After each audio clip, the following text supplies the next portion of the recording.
Olá galera do canal Granja Mascarenhas, tudo bem?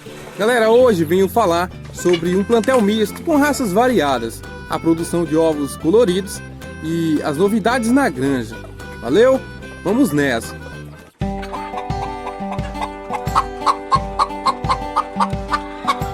Galera, vou começar falando de alguns frangos que vendi.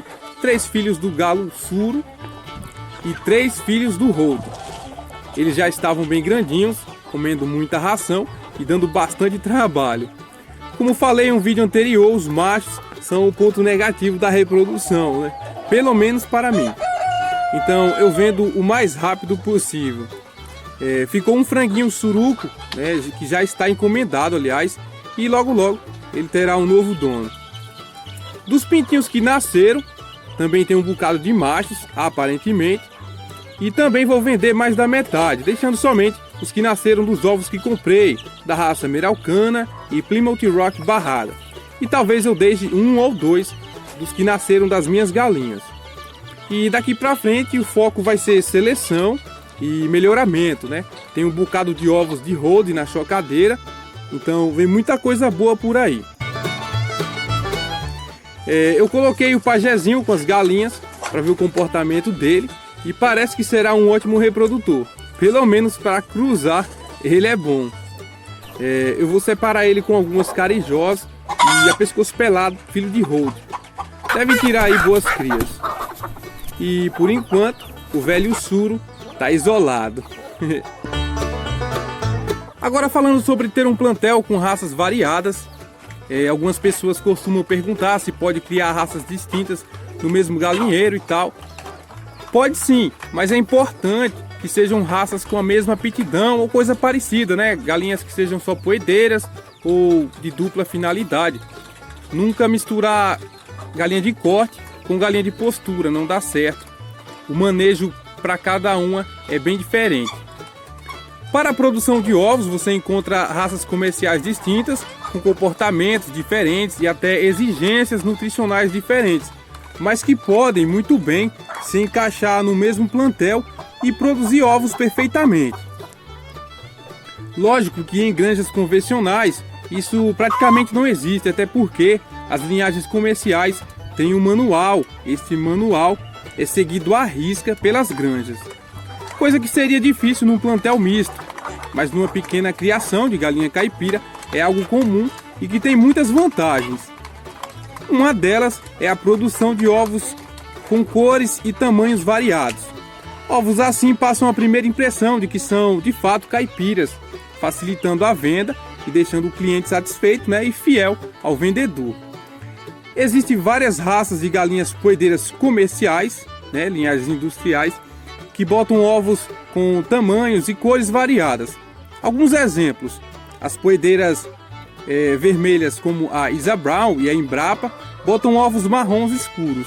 A GLC bota ovos azuis e algumas poedeiras negras botam ovos mais claros. E tem outras poedeiras brancas, né, que botam ovos brancos e por aí vai. Então, só com essas raças que eu falei, você já pode formar um plantel e ter uma produção de ovos sem padrão de cor e tamanho, uma típica produção de ovos caipiras.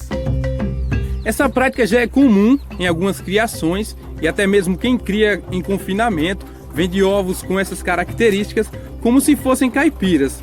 Eu não acho certo, né? Já outros criadores enfrentam dificuldades para vender ovos caipiras, mas que são padronizados em tamanho e cor, porque o pessoal acha que é de granja, né? Porque de uma raça só.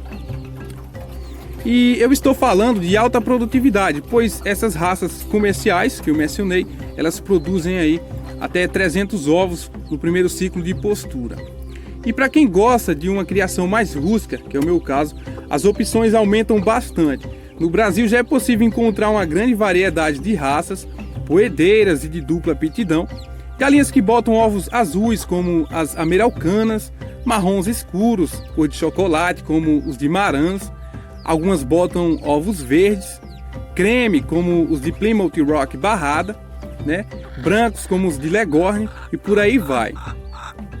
Dependendo dos cruzamentos, as variedades, as cores, as tonalidades dos ovos só aumentam.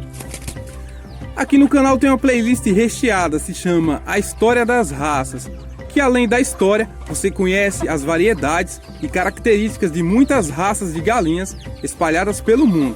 Vale a pena conferir. Então vejam que a minha criação já está bem diversificada.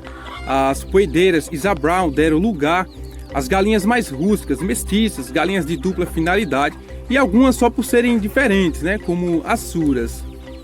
E eu sempre quis ter um plantel assim, com muitas raças, muitas cores e etc. Plantel misto é muito comum em pequenas criações e eu vejo que a produtividade é maior, né? Ela se estende pelo ano todo. Como as raças diferentes possuem características diferentes, algumas deixam de botar numa certa época do ano, enquanto as outras continuam, então a produção não para. Além disso, algumas raças são mais resistentes. Quando o plantel é formado por uma única variedade, numa determinada época do ano, nenhum ovo será colhido. Isso já aconteceu comigo quando eu tinha somente as Isa Brown. Também estou buscando uma produção de ovos coloridos, né? Eu posso dizer que já estou perto disso. Além de mais vendáveis, é muito bonito de se ver. Essa é uma moda em muitos países, nos Estados Unidos, por exemplo. E nas redes sociais é fácil encontrar imagens de cestas cheias de ovos com cores variadas, né, bem coloridos. Ainda falando sobre um plantel misto, não é legal você misturar aves poedeiras com aves de corte, como já falei.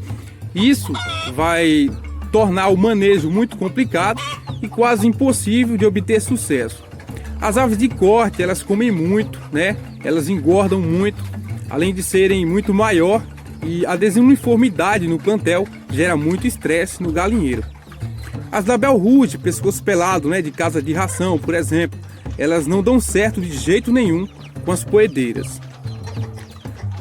No máximo você deve utilizar aves de dupla aptidão e de médio porte junto com as suas poedeiras comerciais. Para quem quer criar poedeiras, aves de corte e aves ornamentais, é preciso ter experiência e uma boa estrutura. Pelo contrário, vai ser só dor de cabeça. Valeu? Enfim, vou ficando por aqui. Espero que vocês tenham gostado do vídeo. Em breve eu trarei outro interessante. Um abraço a todos e fiquem com Deus. Tchau!